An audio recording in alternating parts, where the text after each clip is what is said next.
How to survive a totally boring summer.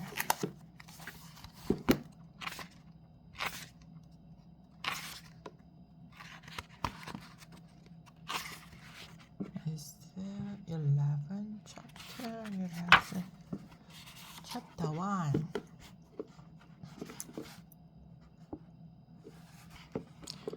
She's going to crash. Oh no, come on, Max, said Randall. He and his new best friend, Max, had been sitting under the huge beech tree between their apartment buildings. It was their meeting place. Ta-da! Randall yelled as they ran to the sidewalk. The girl on rollerblades lurched closer. Her arms flailed so she looked like a bird. Her steps chopped. You will save you, Randall said. Tara came to a jolting stop. No, you won't. I can stop just fine. Max smiled, which made his ears go up. Randall said with a smile of his own.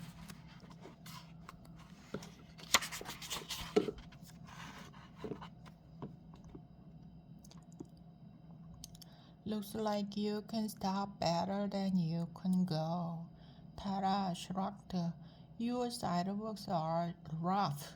Anyway, I made it all the way here from my house. What are you guys up to? She asked with a huge person needed to know. Not much, said Max. We are trying to figure out what to do this summer. What goes on around here? Randall asked. He's lived in Rushport only about 3 months. This would be his first school vacation in a new place. It had better not drag. And besides, he was worried that nothing could be as much fun as Summe1 had been back home. Max and Tara answered together. Not much. Tara made a face. Ugh. The double ugh. Randall thought he liked to keep busy. Suddenly he grabbed Max's arm because he saw someone peeking around the corner of the building. Someone big. Someone whose middle name was Trouble.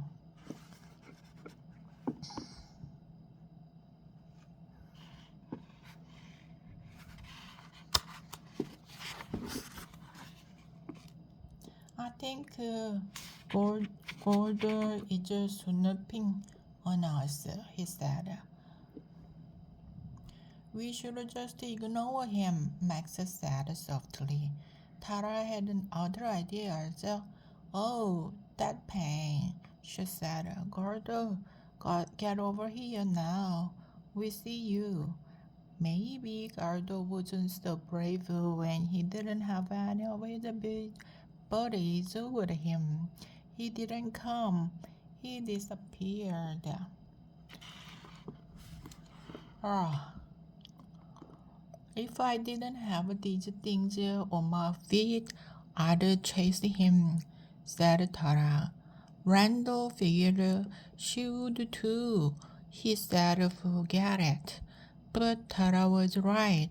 Gordo was a pain. He had given Randall a hard time at school.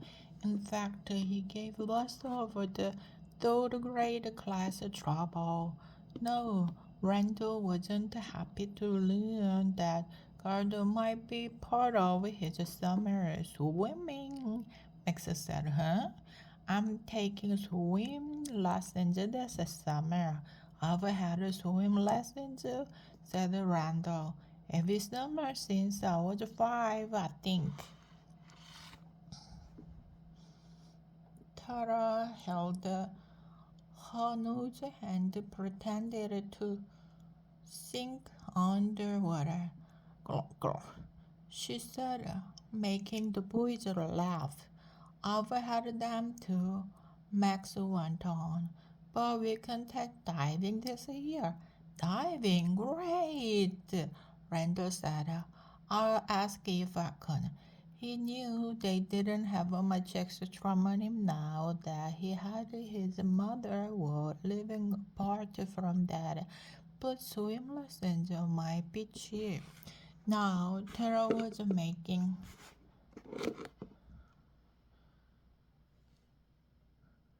swimming motions with her arms. Hey Tara, how about you? Max said.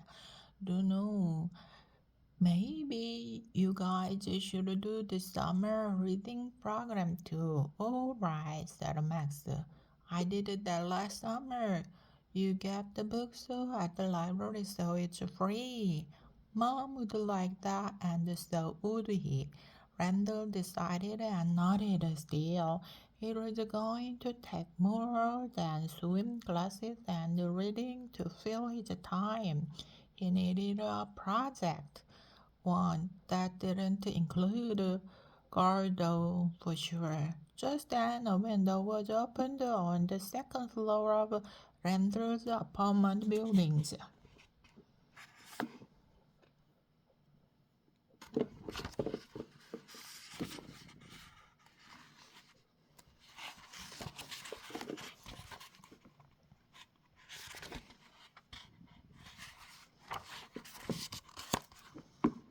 Mrs.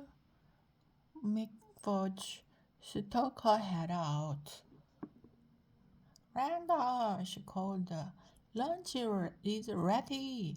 Mrs. Meg was Randall's next door neighbor. She was looking after him for the vacation weeks with his mother worked at the bank. All except the week he would spend with his dad. Bring your friends, she said. I've made a kurumnik. She shut the window without waiting for an answer. Want to come? Randall asked. Tara said, crop for lunch? See you later. She took off, arms pumping. I'm in, Max said, but I'll have to call my mom to let her know. Mrs. Mrs. met them at her door. Randall's mother had said Mrs. McFit was 72, but she was still tall and straight, and wore her silver hair in the ponytail. Good, good, she said, seeing that Max had come along. I raised three boys of my own, so I like a crowd. Randall didn't think too much of a crowd, but he smiled. Love ya, gorgeous, said a chorus voice. Said Max. Randall laughed. Don't freak. It's just Romeo. Mrs. Mix a parrot. He says that a lot. Love ya, gorgeous. The green parrot started sideways across the back of a chair. It was where he looked to be when not in his case.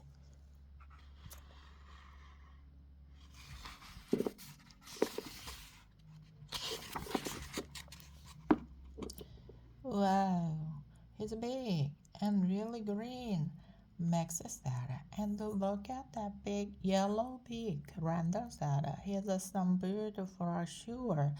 Then Max remembered to ask if he could use the phone at the kitchen table eating his chronic, which turned out to be a polished barley beef and vegetable soup. Randall thought more about this summer. He bet everybody had a neat things they'd be doing. He didn't want to feel left out. He asked Max, I don't suppose you play chess, do you? Max Max's eyes widened. Sure I do. It's the best.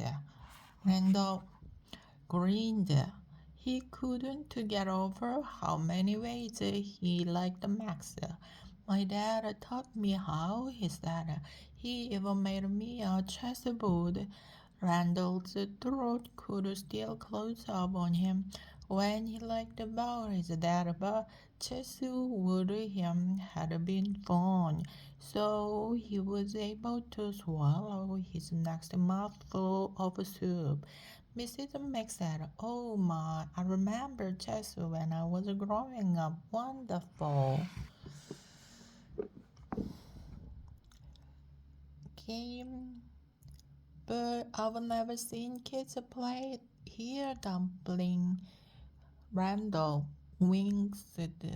He wasn't used to being called a dumpling, but Mom said Mrs. Meg had come from plant, and plant dumplings were good food.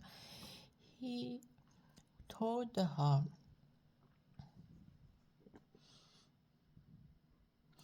Lots of kids play, at least they did where I lived before. There was even a chess club for kids. Max looked at Randall with his eyebrows and his ears raised. Randall took a second, then said, Yay! Now he knew what he wanted for his project. He and Max could start a chess club, couldn't they? Chapter 2 Plans and Strategies. And there are tables right in the town park, and that's what they are made for, to play chess on. So the club can meet there. Randall and Bean telling Mom his chess club idea as support that evening. Max and I think 2 times a week would be okay. What do you think, Mom? Chess club is a great idea, honey. She fiddled with her fork, but the park is several blocks away, and there wouldn't be an adult with you. Mom, I'm not a baby. Max and I can walk over together and Mrs. Mick could check on us if she has no, and some of the kids will probably need to be brought, so their parents won't be far off, I bet. Mom was nodding. Anyway, this is a really small town. The park is friendly, don't you think? Well, yes, it seems to be. It's the lovely park with all those flowers and the swings and the benches. I like that. It's a kind of old-fashioned town square with the town hall and the shops and the library all around it. Oh, and that reminds me, Tara and Max are signing up for a summer reading program at the library. I could do that too, and would be able to pick out new books after classes some days. Mom grinned. Well, I'm impressed, honey. Okay, I agree to your club and to the library reading program. Just let me be sure Mrs. Mick doesn't mind, in case she doesn't need to be there. All right. Mrs. Mick won't care. She's got lots of energy. In Mrs. Mick's apartment, Randall had seen some old photos of her doing high kicks in the chorus line. he wouldn't be surprised if she still could do them. Now, how about some of that dessert in the fridge? Mom said.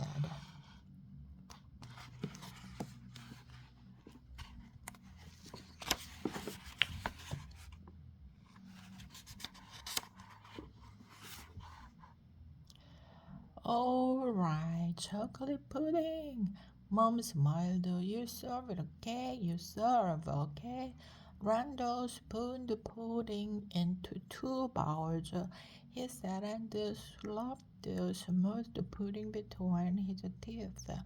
Even though his mother frowned at him, it was just a kid and he was feeling happy.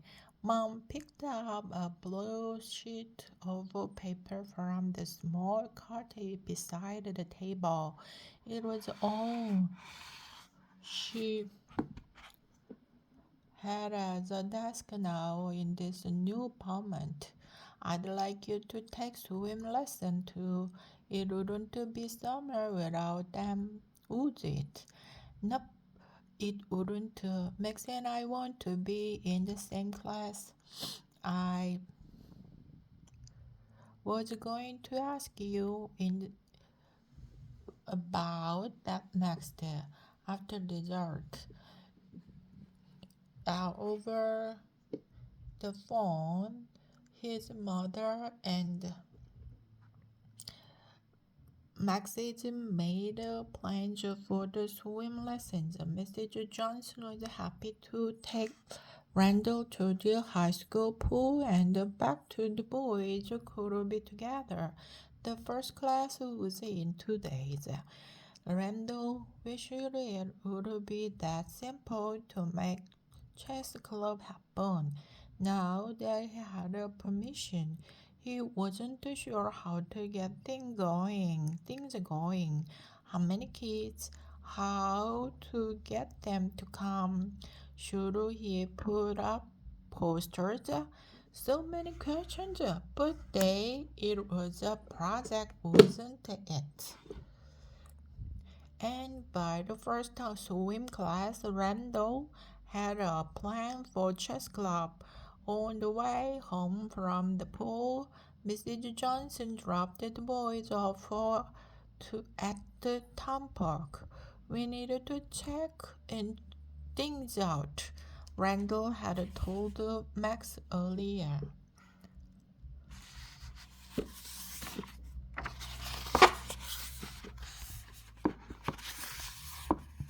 Mrs. Johnson said, remember, I want you home in an hour. Max tapped his watch. We can time the walk home, he told Randall. That way we'll know for sure how long it will take to get here for club meetings. Yeah, Randall agreed. Max was a good partner. Randall didn't even have a watch. What time is it now? 10:35. The park wasn't big. You could see across it. Nothing about Ross Shepard was very big.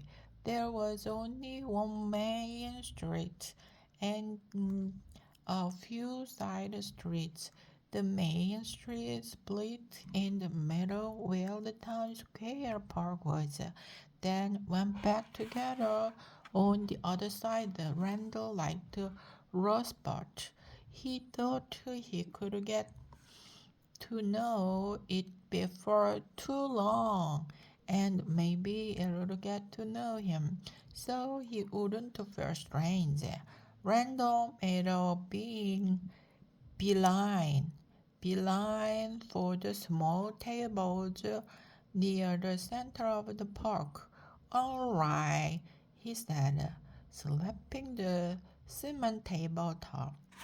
All four tables are empty.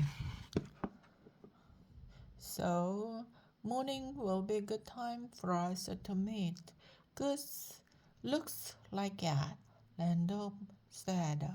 What makes you think they are empty every morning? asked the gruff voice. Randall started. He hadn't even noticed the old man sitting on the park bench. The bench was gray. He was gray. He was bent over, tossing food to a gang of pigeons, also gray. The pigeons acted tame around him. Well, Randall said, our chess club would just need them a couple mornings a week, like from 10 till 11 o'clock. It's that possible? Maybe, maybe not. The man folded his paper bag of birdseed and slowly stood quiet ahead. Umph, chess club, he said with a sneer. Then, without another word, he shuffled off. One of the pigeons flew to his shoulder and rolled their ways. Randall and Max looked at each other. What a grudge, said Max. Yeah, guess he doesn't like kids. I can't believe the birds like him, said Randall.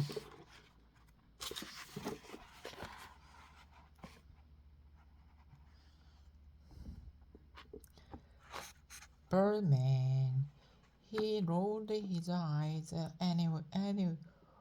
Anyhow, do you think there is someone we need to ask about the tables?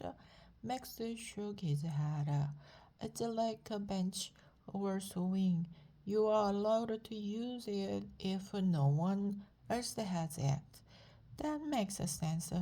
Randall said, so if we have a swimming Monday, Wednesday, and Friday, Tuesday and Thursday can be chess club.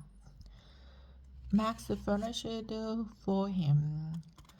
Now, all we need are people. Yep, club members agreed Max. Okay, so he didn't have a perfect plan yet. We will figure it out, he said. Sure, let's go over to the library now and get signed up. Then we can start timing our walk home. Randall gave a satisfied nod and one last look at the four chess tables. After the library, the walk home from the park took 12 minutes and 13 seconds. That's what Max's watch showed. Randall hurried on, Mrs. Mix. Chapter 3 Wrong Move Swing had made Randall even hungrier than usual for lunch. He wondered what good Polish food Mrs. Mick would have for him today. But the second she answered the door, Mrs. Mick said, finally, you are here. She pulled Randall into the living room. Now you can help me. Okay, Randall said, not sure what was going on. His stomach growling loudly, but Mrs. Mick didn't seem to notice. She was frowning. Strands of hair dangled in her face, loose from her ponytail. What should I? He started to ask when Mrs. Mick dropped to her hand and knees and peered under the sofa. When she stood up, her face was red. I've looked there 2 times already, she said. She dashed to the window, grabbed the long drapes, and shook them. Come out, you old villain, you. Suddenly, Randall realized he hadn't been greeted by Olivia Gorgeous when it came in.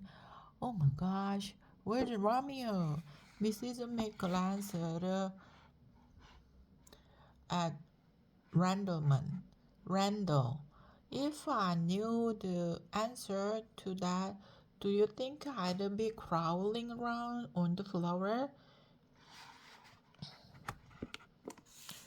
You don't know where he is.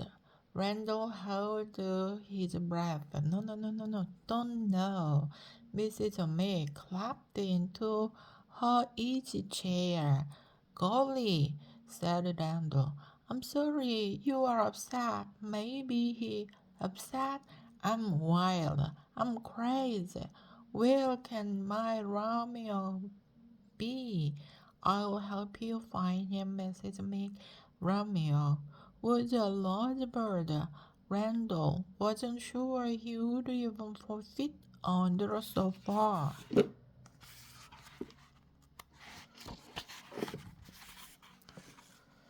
Mrs. Mick sniffed and drew herself up. Of course, you will help me. I've been waiting for you, she said crisply. Randall didn't really know what to do. He'd never seen Mrs. Mike like this. Okay, said Randall, hoping he could help her. Had Romeo been out of his cage all morning? He saw the cage door was still open.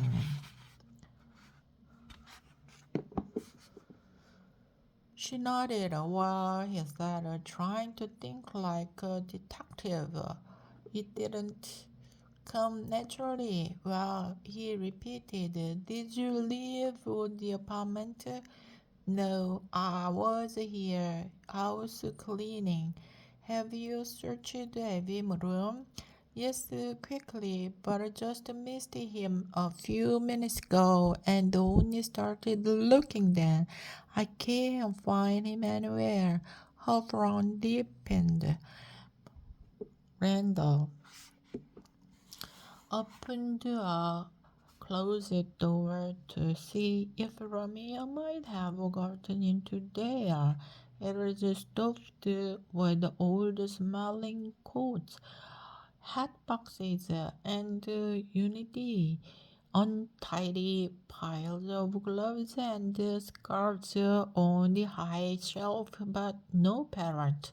Mrs. Mick watched him, her arms folded across her chest. Has he ever hidden before? Maybe he's playing a game. He's a mighty smart bird. Oh, he is that. Could be he sneaked out of one room as I went into another. Randall said, I'll go into the bedroom and you stay in the living room. Mrs. Mick cried, wait, oh, and dashed to the kitchen. Randall followed. Now, look what's happened. Soup was boiling up like a small volcano over the pan edge onto the stove. Randall wrinked his nose at the smell. I forgot about lunch. She turned off the burner and moved the pan to a cool spot. Go, go, Mrs. Mick shooed him back out. Look in the bedroom. Randall opened the bedroom door and peeked in. No Romeo to be seen. Well, go on, said Mrs. Mick from the living room. I was cleaning in there last.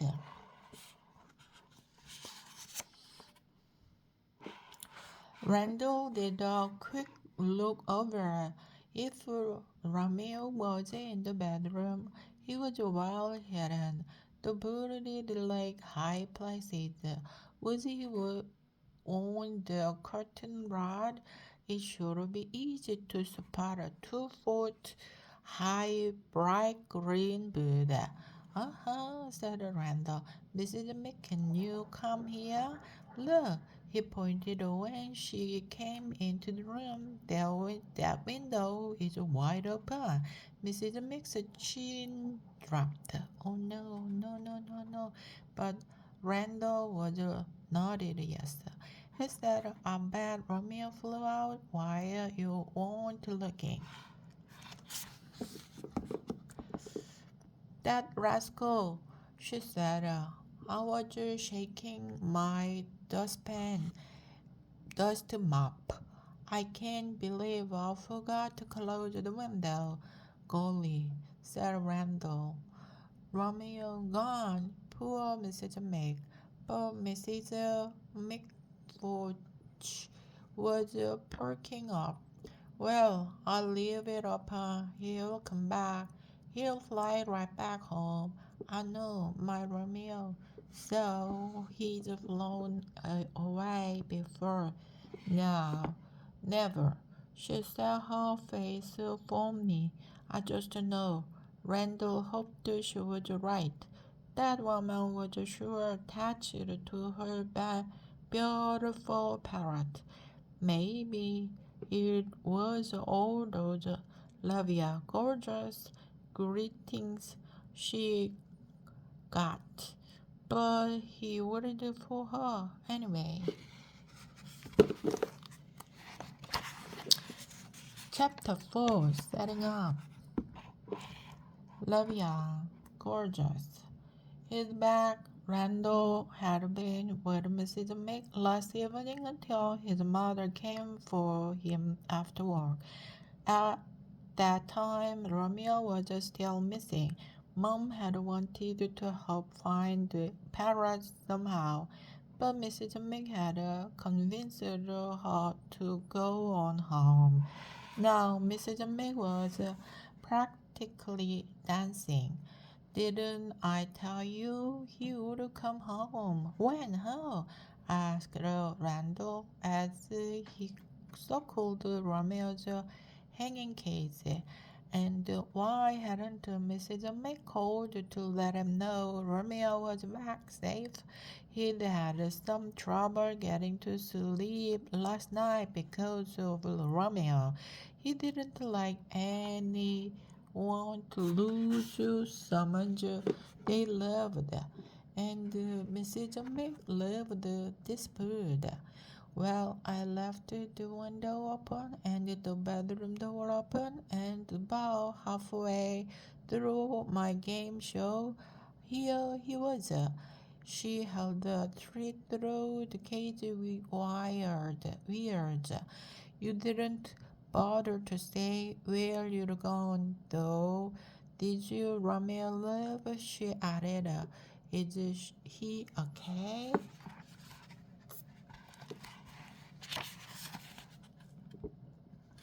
Yeah, as it gold.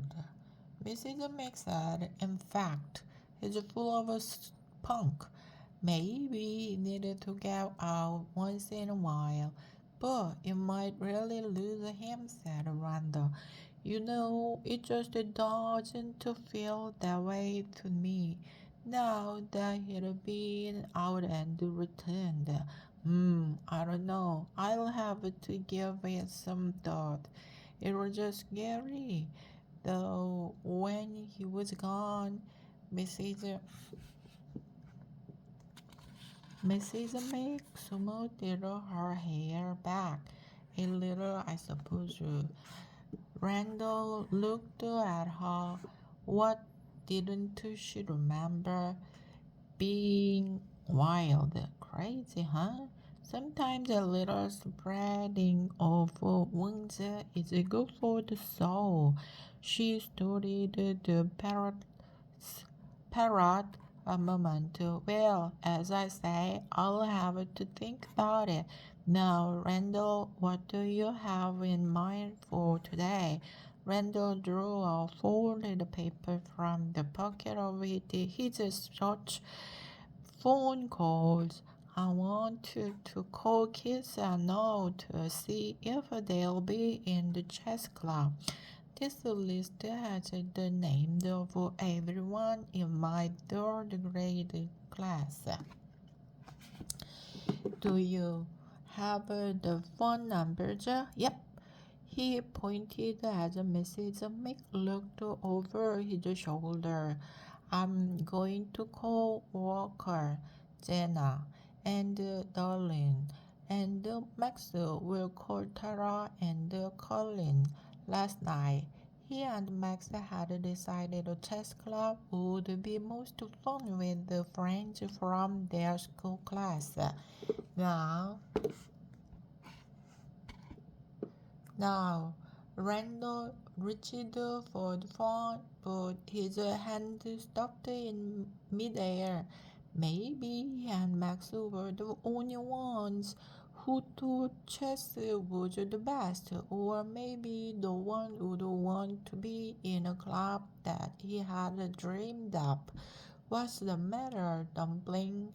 What if no one wants to be in my chess club? Mrs. Mick looked him in the eye.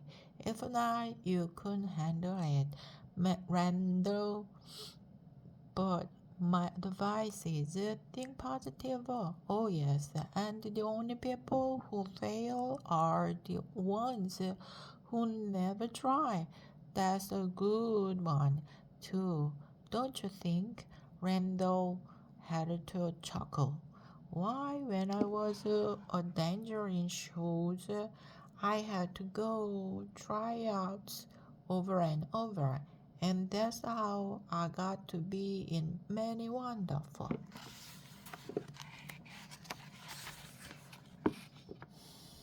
musicals. Mrs. Mick said, you have to try. So Randall punched in Walker's number and started making calls. Love you, Godgers. Rang out several times while he was talking on the phone. It helped Randall keep up his positive feeling. After lunch, Randall met Max under their tree. That was easy peasy, said Randall. Walker wants to join the club, and so does Jenna. They don't really know how to play, but that's okay. That's a part of the reason for being in a club. He tossed a small red ball from hand to hand as he talked. Then he lobbed it to Max. Kathleen says yes too. Max said, but Tara wasn't home, so I'll have to try. No, you won't. Here, she comes right now, said Randall. He took off to meet Tara as she whisked along on her rollerblades. Hey, you are getting good on those things, Randall told Tara. Tara grinned. What did you expect? Natural talent and practice. Max smiled. He asked her about joining the chess club. Sounds good. Who else is in it? Not Gordo, I hope, Tara said. Randall frowned. Not Gordo, for sure. He tried to trip me on the way over here. Max looked around. Did he follow you here again?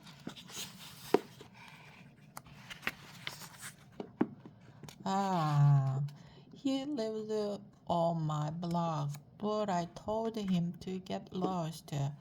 That Gordo, Randall said, shaking his head. Tara rolled her eyes. Randall told Tara which kids had agreed to be in the chess club, and if you and Kathleen can come up with one more person, we'll have an even number. Can we? Tara said. The three of them tossed the ball back and forth, but Tara didn't want to take her skates off. So soon she zoomed away again. You know what? Randall said our club needs a name. Hey, yeah, a neat name. Max agreed. Randall said, how about Chester said, Max blow a raspberry. Hey, that stinks. He plopped it down and pulled some blades of grass, thinking, could we name it something that's not club? Club sounds like grown-ups, said Max.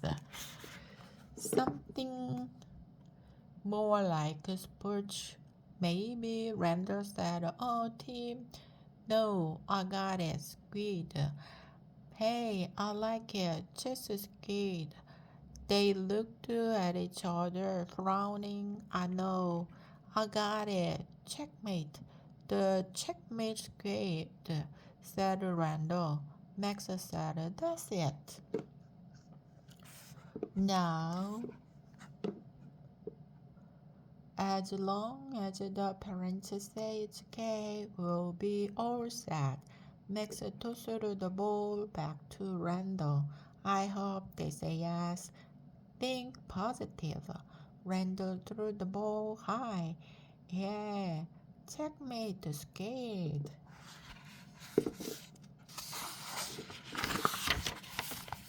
Chapter 5, Forced into a corner. On Tuesday, Randall woke with a smart. Today was the day, first meeting of the checkmate skate. How could he wait until time to head to the park? But hold on, what would he do if the chess table were taken? He'd be such a loser. He should have checked at the library to see if his club could meet there as well. Some days it might be raining. What a dope he was. But when he and Max got to the park, Randall breathed a sigh of relief. Whew, I was just scared the tables would be taken, he confessed. Me too, a little, agreed Max. Randall put the box that held his chest pieces on one table. It felt good to be setting up for play. It had been all. Hey, Randall, it was Jenna called as she walked near. Kathleen was with her, and a lady. Randall and Max waved as Kathleen turned to the lady. You can go on to the library, Mom. They are here already. I didn't bring anything, Randall, said Jenna with a flip of her ponytail. That's okay, isn't it? You didn't say bring stuff. Sure, it's okay.